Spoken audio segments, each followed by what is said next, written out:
Clap. Okay. Kia ora koutou, ko Victoria Mulligan, tōku ingoa.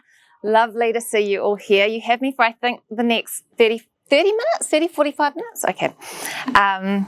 To talk a little bit about what I do, which is a good question. So I am a futurist, I'm a foresight practitioner. I work with public sector institutions and private organisations to help people think more systematically and more creatively about the future.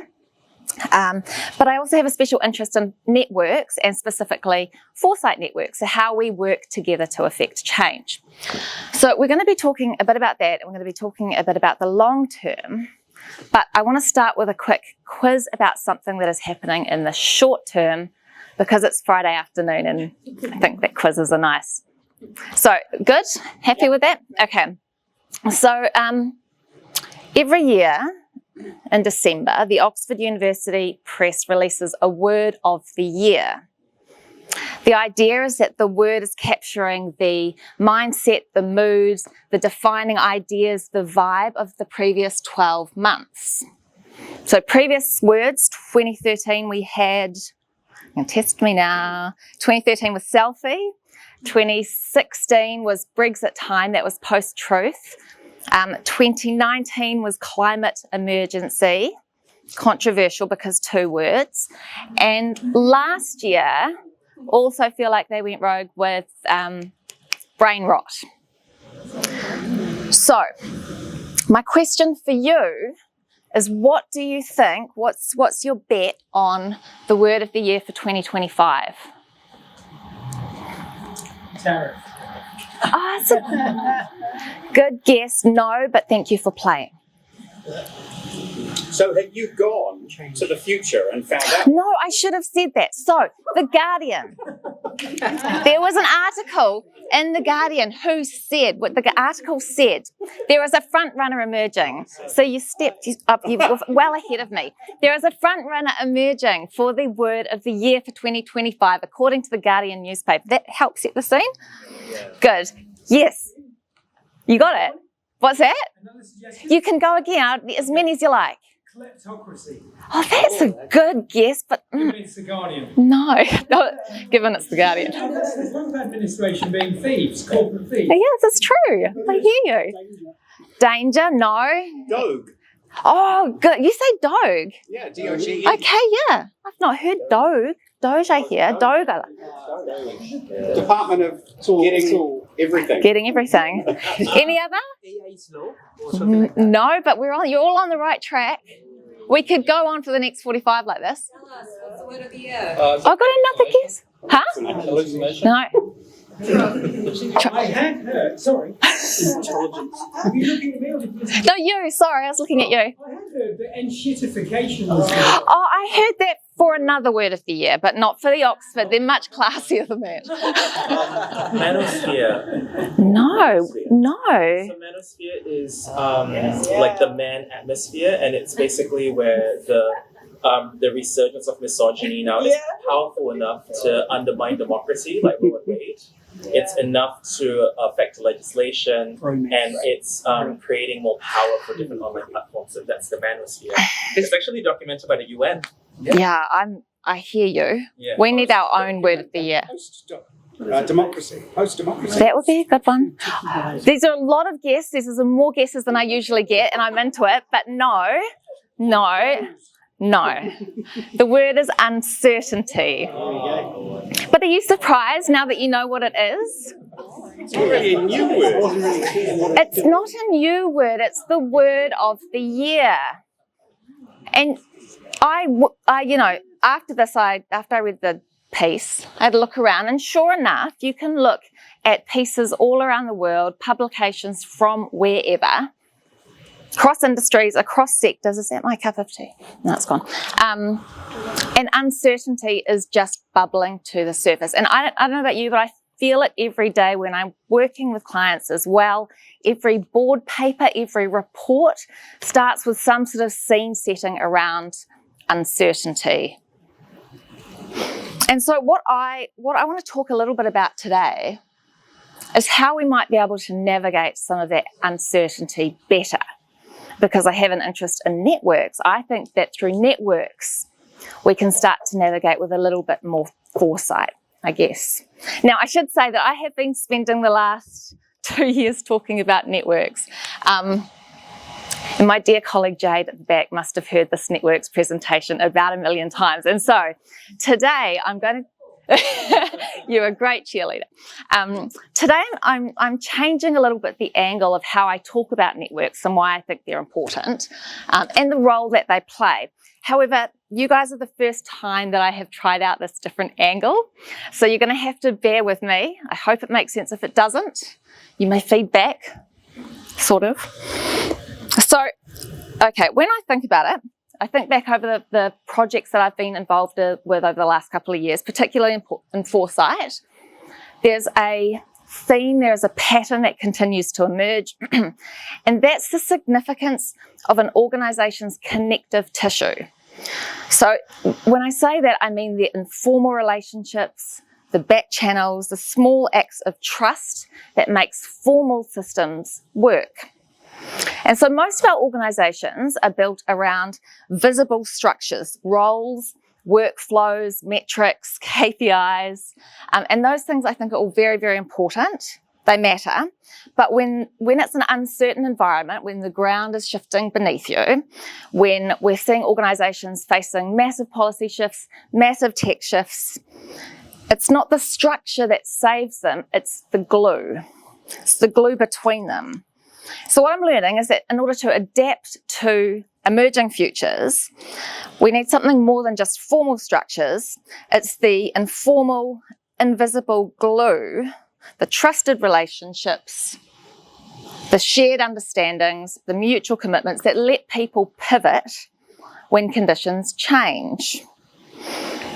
So I've learnt this word, shadow systems, which I quite like that word, I quite like the terminology. It's the layer where influence, knowledge and action flow under the surface. And so for those of us who are working in foresight, that layer is particularly crucial. So that's where early signals surface, that's where quiet experiments happen, it's where resilience is built, and in the future space I think it's where we capture some of that collective imagination. So, as I said, I'm trying a different angle with you. So, we've done a lot of networks work. Through learning about those ways of working, we are learning. So, I'm sharing a little bit about what we've been learning, what we're challenged with, some of the tensions we're facing, and how we're working our way through them. So, how do we access, work with, design these shadow systems? I'm not sure, but I think it is through networks. I feel like it's through networks. I feel like it's through webs of relationships that connect people and things. We call these impact networks. And people usually assume, I always assumed as well, that networks just happen organically. And I don't believe that anymore. I think that they can be intentionally designed, and often they need to be intentionally designed so that they can have a specific impact. And if you do it well, you can go beyond just connections, beyond just people maybe even just sharing information, connecting from time to time, but you can start to bridge ideas, you can bridge resources, and you can bridge generations. I want to try and bring this to life by talking about a project that we did here, excuse me, like 2 years ago, I think, where I was coming into the foresight space, moving from doing it sort of as a side project to really leaning into it and just doing it. And in order to do that, I felt like the first step was to understand the space, understand the futures and foresight space in New Zealand. And I had a few people that I knew who worked in the space. And so that was my starting point, to go to them and say, well, who is doing what in futures? How are they working? What are they doing? Where are they? And everyone kept giving me the same answer. There's a bit of this here, there's a bit of that there. And as someone who has quite a type A personality, I needed to have it figured out. I needed to see the lay of the land so I could see where everything fitted like a puzzle. So I set out as a project these goals. I was going to map the Aotearoa Futures Network. I wanted to see who was out there and see how they were connected, join in where I could, connect people where it was possible. I already knew that there was tons of really good futures work going on in New Zealand. And I wanted to find ways to be able to share it, to be able to amplify some of that stuff. And so we did. Now, you can, if you've got your phone, and this might be quite a fun thing to do, again, because it's Friday and no one just wants to hear me bleat on, is that there is a QR code that will take you directly to this. And the reason why I encourage you to do it is because what I was trying to do by mapping the network in this way was to move from just having a static, almost two-dimensional stakeholder map of who was working in this space to one that was a bit more alive, that could tell me how people were working together. And I can talk you through the process of how we did this, but I feel like that's probably a lecture on its own, so I'll try and move through that quickly. What I did was I asked the people that I knew who were already in this space, here's a list of people that I know that are working in futures in New Zealand. Who have I missed? And they'd tell me who I'd missed. And then I'd go to those people with a larger list and say, who have I missed? And I kept doing that sort of snowball sampling until I got what felt like quite an exhaustive list of people working in the futures and foresight space in New Zealand. And then, to the delight of that group, I went back and said, could you do another survey for me? And could you please tell me how you are connected to each other in this network? And at that point, it starts to get quite interesting. So now we get to see not just who's working in the space, but how they're working together. So we asked whether or not they're connected at all, whether they were, gosh, I'm going to get this wrong, connected, communicating, coordinating, and collaborating. I think that was it. Is that right? Yeah, cool. And so what you should be able to see on there, we asked information in the survey, basic information. What sort of focal areas do you work on? Where are you based? I can't remember for the life of me what else we asked. But what it let us do was give people some agency when they went into the map. So you could say, actually, I want to find out about someone working in foresight and government down in Wellington. Or I want to find out somebody who's in academics up in Auckland. Or in Aotearoa in Christchurch, someone who's working in Indigenous Māori futures. Just gave us a bit of agency over the network as well. Let you see who was connected, how they were connected, and in what sort of ways. And so that was quite a fun project, just in understanding what a space looked like. I should say as well, you don't have to wait till the end for questions for me as well. If something comes up and you have a question, just throw it at me. But what essentially I was trying to do by doing that was to move from a network being some abstract conceptual thing, invisible, to making it visible. I think the problem with networks when we can't see them is we don't do anything with them. But I feel like going back to that connective tissue remark, they're really, really important. But usually networks, the most important ones, often informal, are completely under-resourced and they're completely forgotten about, but they do such amazing work to make stuff happen. We'll talk about network weaving, network weavers in a minute as well, but one thing we see when we look across the network space as well is it's primarily women who work in these roles who are doing the network weaving, invisible work. So we mapped the network, we found a way to visualise what was going on in the space in Aotearoa. It let us see where there were hidden relationships, which was quite nice. You could see how people were working together, and often that was quite surprising. You know, you don't know about that sort of stuff, and that was cool. We anecdotally found out later that people were connecting due to it. You know, they could see that there were peers in other parts of the countries that were working on similar projects to them and enabled them to connect. And it revealed opportunities. I'm going to come back to that one. And it gave us a baseline of current state. So this is like, I think, about 2 years ago when we started it, which meant that we can track how the network changes, the health of it, the growth, and how it develops over time, which is quite cool. Now, I said that I would talk about revealed opportunities because this one really did. So what we found, you had Alice talking to you earlier. So down in Aotearoa, Christchurch, there is a super active, very energised community of foresight practitioners. Alice is one of them, but it's really been spearheaded by Dr. Cheryl Doig down there. And when we did this first sort of workup of the network map, one of the most sort of stark things that we saw was that there was this massive hub of connected, collaborative work going on down in Christchurch.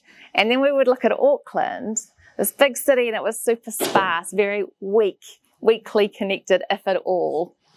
And so I talked a lot to Cheryl about what they were doing in Christchurch to be able to galvanise so much energy around futures and foresight. And she pretty much said, I mean, I'm paraphrasing, and she said a lot more, but she was basically like, you've just got to show up. You know, you've just got to be there consistently, keep exercising that muscle to bring people together. And it's not very glamorous. It's not glamorous. It's not always fun, but you know that it's going to have an outcome, that it's worth it. And so we looked at Auckland. And when I say we, I'm talking about my dear friend Jade down the back as well. Looked at Auckland and we said, well, we could do something here. We could bring community of people who are interested in futures and foresight, in particular design futures, together and give them a space where we're bringing people from across all disciplines to come together and think about what futures could look like in a better New Zealand. Now, at the time, there was a global initiative called the Design Futures Initiative. I think it was based out of San Francisco. It has since closed down. So we started up as a chapter of the global initiative. But it's gone really well. We've been around, again, about 2 years now, I think, and the community has grown. So we started as Speculative Futures Tāmaki Makaurau Auckland, which is a mouthful, so it's quite nice to shift that to 3 words. But the other reason that we shifted it was because actually what was happening was we were doing in-person events, but we were getting people from around the country turning up. Or we'd do online events, and we'd have, again, people from around the country turning up. So now we are Design Futures Aotearoa. We do in-person events. We've had one here. When was that? End of last year? Yeah. We had Roger Dennis. That was a fun one. He was great. Come and talk about experiential futures with us. So we do a lot of that sort of stuff, bringing in experts to talk about what they do, how they do it. And then we run things as well just to keep the community alive.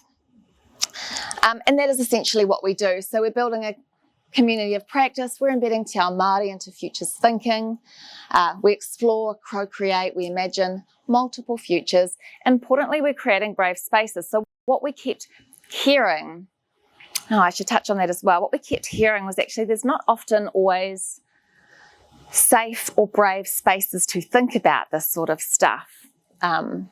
I was down in Wellington recently and I was talking to some people in government who essentially are doing foresight and futures work, but they won't put it on their JD. They won't put it on their, what do you call the thing when it's your job, what you do? It is JD, isn't it? Yeah. They won't mention that they do foresight and futures for fear of losing their jobs. But we don't just see that in government, we see that in our private sector institutions as well. So we were trying to create a space where people felt that they could learn about this work, that they could share their challenges, that they could share things they're learning in a space that felt quite safe. So we feel like we're getting there on that. And of course, sharing capability and resource. So now we are running communities of practice monthly online. And it's a really great environment. We have, again, people who are super experienced in this work, as well as people who are completely new to the field, who are sharing perspectives on how they're approaching issues, problems, challenges in all of these different areas that they work in. And I won't go into too much depth on this stuff, but there's a guy called David Ehrlichman who literally wrote the book on impact networks. If networks is something that you're interested in, you should read it. But he talks about the 5 C's of network formation, about clarifying the network's purpose and principles. Again, I promise I won't go through all of these because boring, but one thing that we did, actually it was our first session when we started the Design Futures Aotearoa group, was to bring people together to co-design our purpose and our principles. So it wasn't just Jade and I drafting out a charter of intent of what we were going to do and saying, hey, this is what we're going to do, good luck, come along. And I think that's been quite formative for us. You know, people feel like they can be seen in what we're doing, that we're not doing it just for giggles. Anyway, and then convening, gathering the right people to make sure that we're getting a range of different perspectives, a range of different thoughts. Again, there's an author, Priya Parker, who does great stuff around the art of gathering, who has informed a lot of what we do. And one of her key principles is generous exclusion, which I really like, which is, you know, don't feel like you need to invite every single person there. Sometimes it's more powerful to curate a space, to make sure that, you know, you can manage power dynamics, that you can hear all voices that need to be heard. And cultivate, so building trust through shared experiences. I come back to Cheryl's comment all the time about just showing up, just keep doing it, and coordinating and collaborating. And I think I'm sort of preaching to the converted here, but none of this is a checkbox exercise, really. It's very much something that we're constantly coming back to. One thing feeds into another, and we change things up. So it is very cyclical. And then, I've chosen 3 things to talk about that we've learned through this process. I reckon I could talk about 300. So just mapping a network, just turning something that is invisible to visible, just doing that, nothing else, is an act of strengthening the network in and of itself. So one thing I've done a few of these maps now. One thing that we always find, and as you know, people have survey fatigue. So often when we put out that first survey to say, how are you all connected? Your response rate's not great. You have to prompt and chase quite a few times. But the moment that map goes live, everyone wants on immediately. FOMO is a huge thing. So, and we've learnt that, you know, it's powerful. The other thing we've learned is growth for growth's sake isn't always helpful. So sort of linked to that first one as well, you have quite a curated list in that first sort of iteration of a map. And then the second one grows quite exponentially. But what that means is it impacts the level or the strength of connection between the people in the network. So what we've seen in Auckland in particular is this, I was going to say Auckland, but Auckland's probably a bit of a misnomer now. In the Aotearoa map, it has grown. So I'm going to say it will have grown from, let's say, 50 odd couple of years ago to 150, 200 now. Now, as we grow, it is so much harder to keep those connections strong. It takes a lot more effort, resource to put into the system to maintain those relationships. And that's a good segue into the last one. So really the health of a network is completely dependent on what you're willing to put into it. And because these things get a lot of interest and people say, oh, yep, I want a network map of my organisation or my group or whatever, I always caveat with, unless you have someone to maintain that network, to nurture it, to understand it, to do something with it, it's just a total waste of time. And then that does take effort to do that, and nobody wants to resource that effort. So unless as an organisation you're willing to resource the person or the people of the group that are doing the network weaving, that are keeping those relationships strong, because change, we talk about these being useful for progressing change. Change happens through people, through relationships, and someone has to be responsible for that, and that takes time and effort and resource. And I do keep talking about network weaving. So I mean, it is really what it says on the tin. It's about fostering connections. It's about building relationships that are strong and that are trusting, and that takes patience, and that takes listening, and that takes time. It takes creating spaces where people feel like they can work together in a high trust way. It's a quote that I really like. I've definitely stolen it off someone, and I'm not sure who, but change happens at the speed of trust. Now, strong networks have high trust, but it takes a lot of work to build that trust. Now, this one is, I think, has promised. I'm not sure I'm quite there yet, so help me out. I think I have this hypothesis that when you overlay over a network the Three Horizons model, that it brings it to life in a different way. Are you all familiar with the Three Horizons model, or vaguely? I don't need anyone to be an expert on it. No? Okay, so just a quick one. So Three Horizons was developed by a guy called Bill Sharp.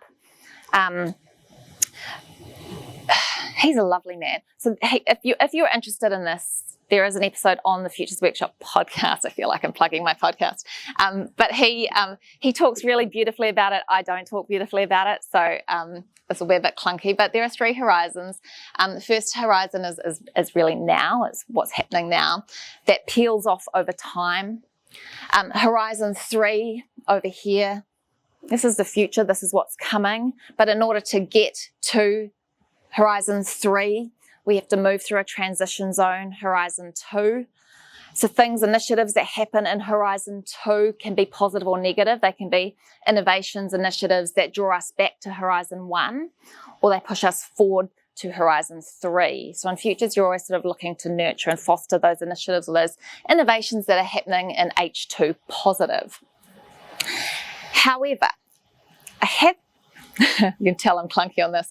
So I have this feeling that if we overlay horizons over networks, we can start to look at how actors in a network can come together to affect change. So for example, there are these legacy institutions, and foresight, the Millennium Project is one. It's been around for forever.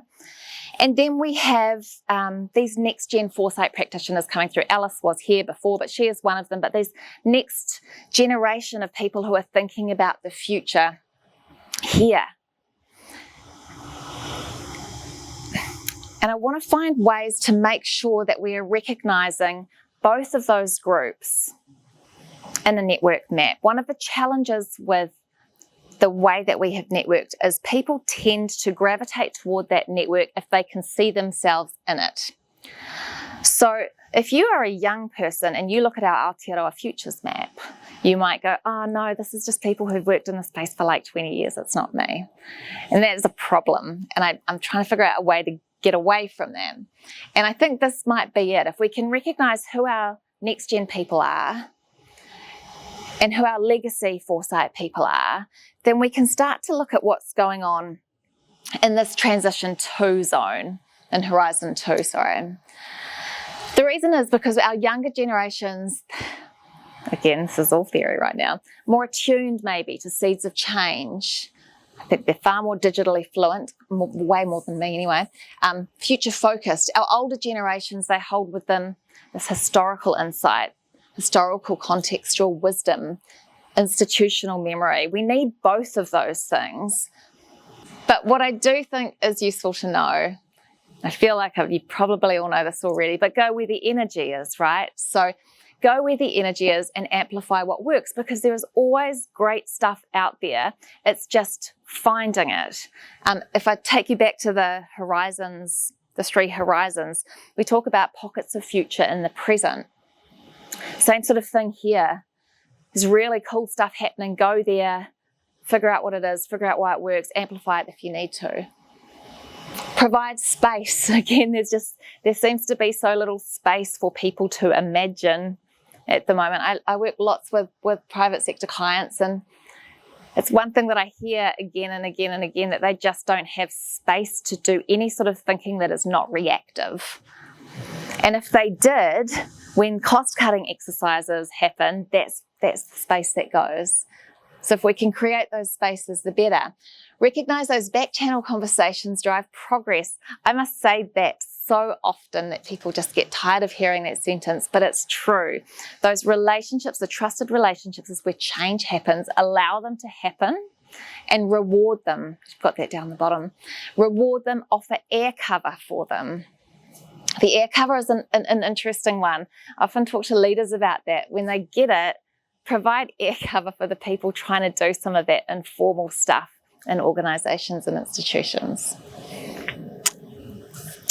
And then this is actually my last one, and I've only just recently come across this, but I thought that was quite interesting. This is from Taxi, which is a social innovation organisation, don't know what you'd call them, over in Australia.